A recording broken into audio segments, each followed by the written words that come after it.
দেখুন, আমরা সাম্প্রদায়িক সম্প্রীতির বাংলাদেশ চাই। বাংলাদেশে কোনো সম্প্রদায়কে শুধু সাম্প্রদায়িক পরিচিতির কারণে কোনোভাবেই যেন বঞ্চিত কিংবা কোনো ধরনের নিগ্রহের শিকার না হতে হয়, সেটা নিশ্চিত করতে চাই। সেটা নিশ্চিত করার জন্য কাজ করছি।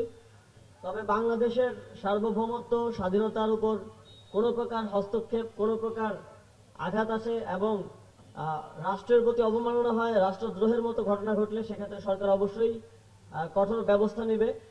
এবং সেক্ষেত্রে একটা গ্রেফতারের ঘটনাকে কেন্দ্র করে এখন অস্থিতিশীল পরিস্থিতি তৈরির চেষ্টা করা হচ্ছে। আমরা স্পষ্টভাবে বলতে চাই, কেউ যদি রাষ্ট্রদ্রোহের মতো ঘটনায় যুক্ত থাকে, সে যেই হোক, যত বড় নেতাই হোক, তাকে কোনো প্রকার ছাড় দেওয়া হবে না।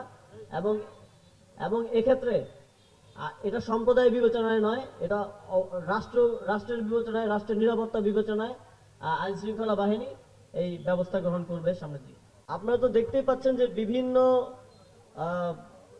গোষ্ঠী, বিভিন্ন গ্রুপকে উস্কে দিয়ে হামলা, তারপর সংঘর্ষের মতো ঘটনা।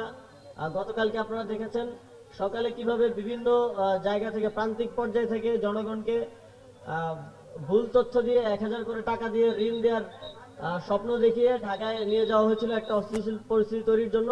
কিন্তু আমাদের আইন শৃঙ্খলা বাহিনী এবং সর্বোপরি ছাত্রদের অংশগ্রহণের মাধ্যমে সেই পরিকল্পনাকে নস্যাৎ করা হয়েছে। এবং এ ধরনের আর কোনো ষড়যন্ত্র কিংবা পরিকল্পনা করা হলে সে বিষয়ে যথাযথ ব্যবস্থা নেওয়া হবে। আপনারা জানেন গতকাল যারা এটা সংগঠিত করার চেষ্টা করেছিল, সেই অহিংস গণ অভ্যুত্থান বাংলাদেশের যে আহ্বায়ক, তাকেও গ্রেফতার করে জিজ্ঞাসাবাদ করা হচ্ছে। ধন্যবাদ।